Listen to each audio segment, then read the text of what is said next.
വേദിയിലും സദസ്സിലും ഇരിക്കുന്ന ബഹുമാന്യ വ്യക്തിത്വങ്ങളെ, സ്നേഹാദരണീയരായ സഹപ്രവർത്തകരെ, ബഹുമാന്യരായ രക്ഷിതാക്കളെ, സഹോദരങ്ങളെ, സഹോദരിമാരെ, അല്ലാഹു സുബ്ഹാനഹു വ തആല ഒരുപാട് ഇഷ്ടപ്പെടുകയും അല്ലാഹുവിന്റെ ഒരു ഭവനം വിശ്വാസി സമൂഹത്തിന് തുറന്നു കൊടുക്കുന്ന,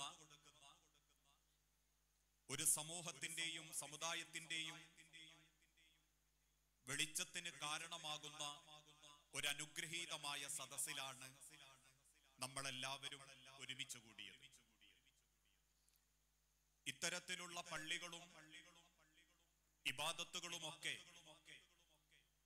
എന്തിനാണ് നമ്മളെ ജീവിതത്തിൽ നമ്മൾ പ്രവർത്തിക്കുന്നത് എന്ന ചോദ്യത്തിന് യാതൊരു സംശയവുമില്ലാതെ നമുക്ക് പറയാൻ സാധിക്കും, ഇതാരെയെങ്കിലും കാണിച്ച് ഭയപ്പെടുത്താനോ രാഷ്ട്രീയപരമായ നേട്ടങ്ങൾ ഉണ്ടാക്കാനോ സമുദായത്തിന്റെ താക്കോൽ സ്ഥാനത്ത് ഞങ്ങളാവണം എന്നാരെയെങ്കിലും ബോധ്യപ്പെടുത്താൻ വേണ്ടിയോ അല്ല ഇത്തരത്തിലുള്ള പള്ളികളും പ്രവർത്തനങ്ങളും ഈ സമൂഹത്തിൽ പ്രവർത്തിക്കാറുള്ളത്. മറിച്ചൊരേ ഒരു ലക്ഷ്യം, ഇന്നല്ലെങ്കിൽ നാളെ ഞാനും നിങ്ങളും ഇവിടം വിട്ടുപോകും.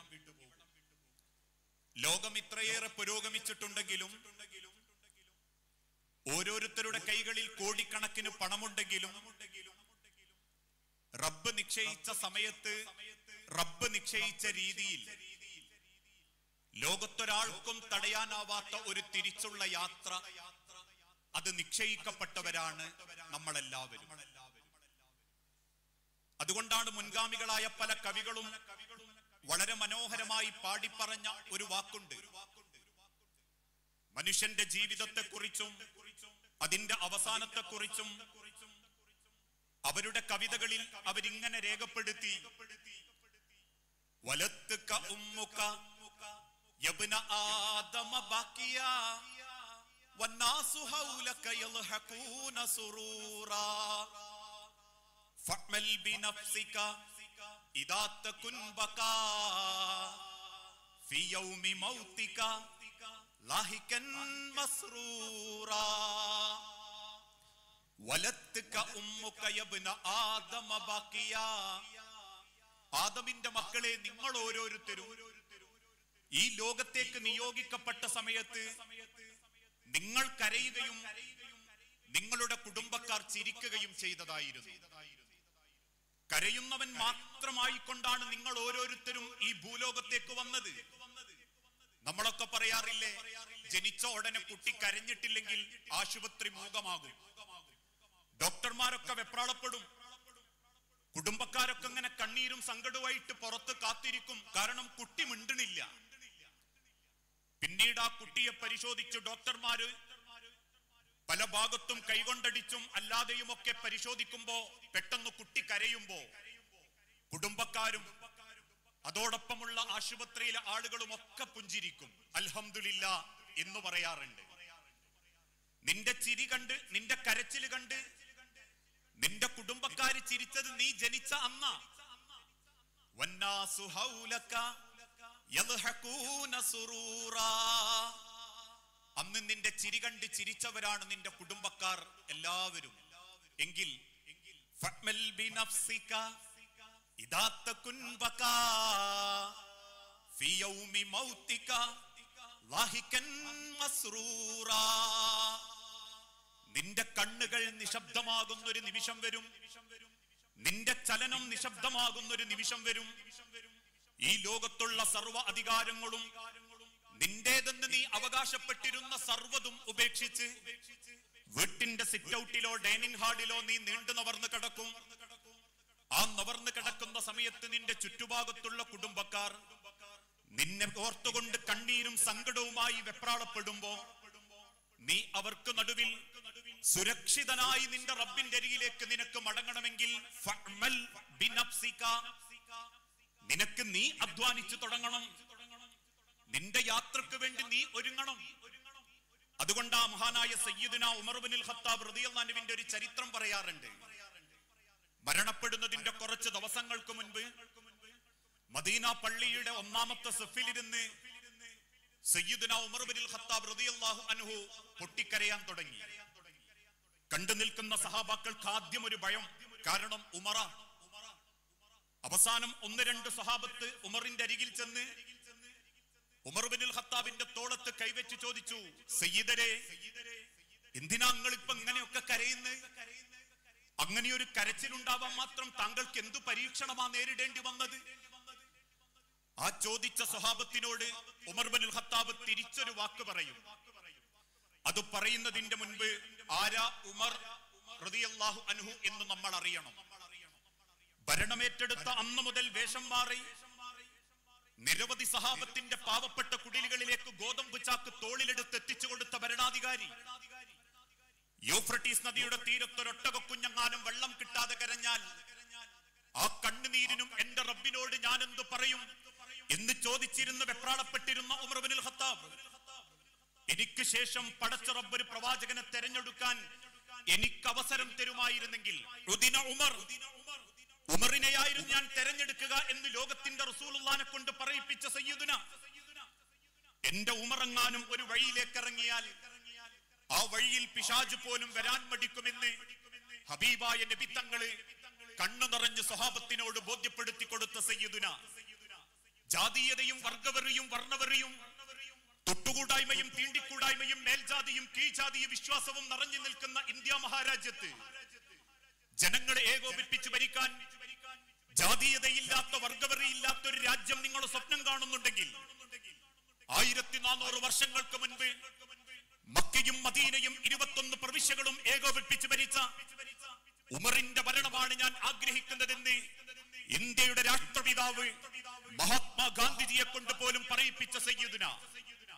ആ ഉമർ ഇബ്നുൽ ഖത്താബ് കരയുന്നത് കണ്ട് സഹാബത്ത് ചോദിച്ചു, എന്തിനാ ഉമറെ ഇങ്ങനെ കരയുന്നത്? ഉമർ ഇബ്നുൽ ഖത്താബ് റളിയല്ലാഹു അൻഹു തിരിച്ചു പറഞ്ഞു, സഹാബത്തെ, അല്ലാഹുവിന്റെ സ്വർഗ്ഗത്തിൽ ഒരു ചാട്ടവാറ് ചാരി വെക്കാനുള്ള സ്ഥലം ഉമറിന് അല്ലാഹു തരാതെ കളയുമോ എന്നെനിക്ക് പേടി തോന്നുന്നു സഹാബത്തെ.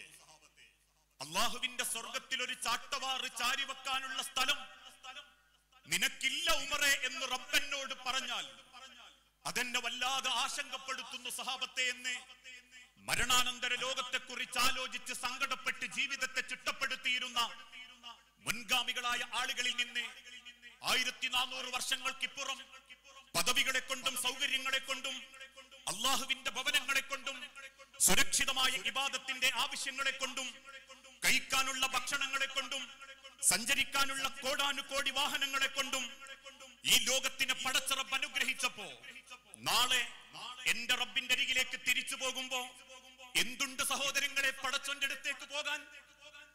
6 അടി മണ്ണിലേക്ക് ചേർന്ന് കിടക്കുന്ന ഒരു ദിനം ഏത് സെക്കൻഡും എന്റെയും നിങ്ങളുടെയും ജീവിതത്തിലേക്ക് വരും.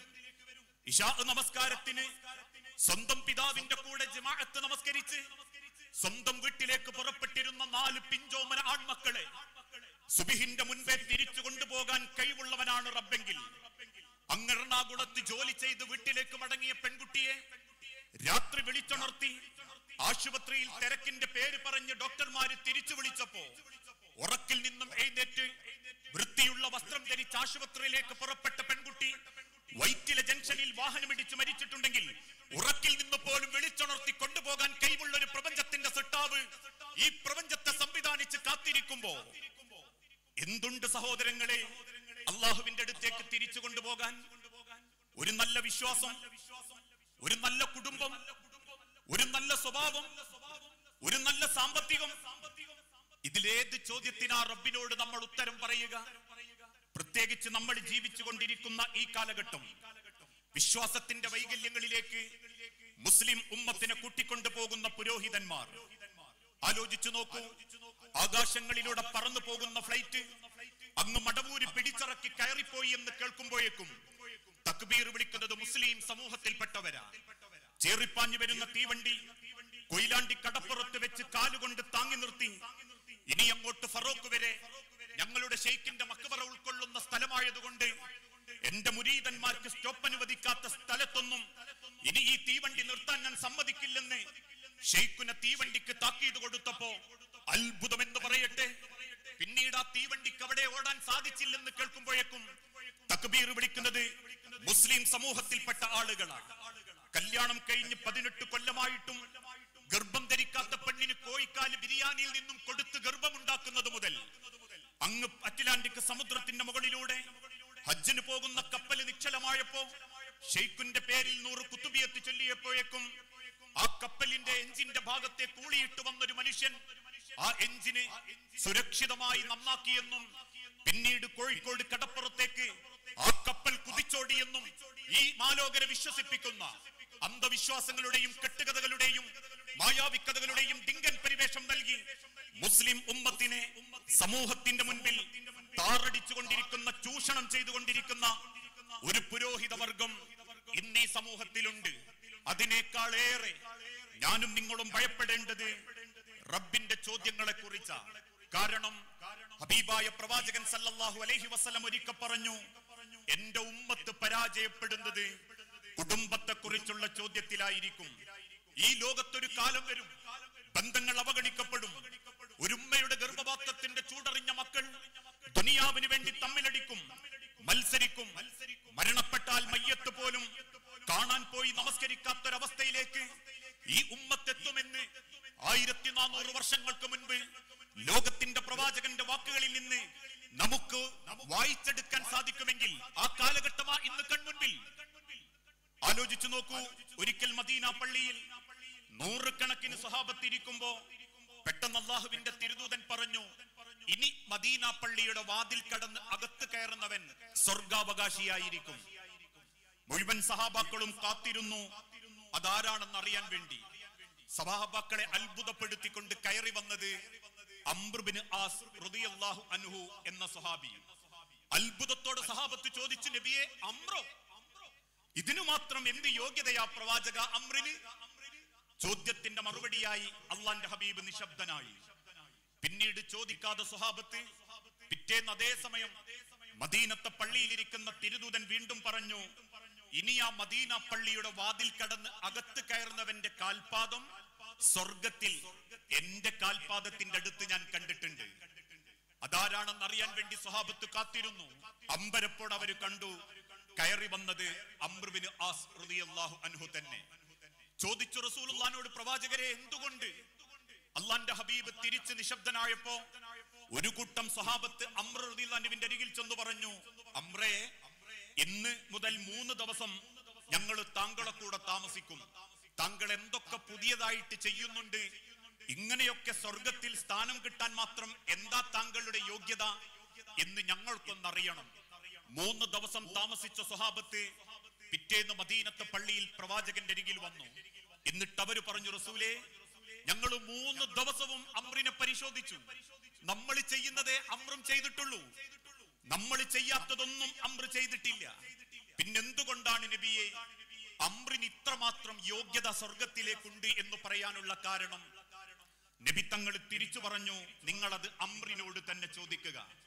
അംർ റളിയല്ലാഹു അൻഹുവിന്റെ അരികിൽ ചെന്ന് സ്വഹാബാക്കൾ ചോദിച്ചു, അംറേ, പറ, എന്തുകൊണ്ടാ താങ്കൾക്ക് ഇത്ര സ്ഥാനം കിട്ടാനുള്ള കാരണം?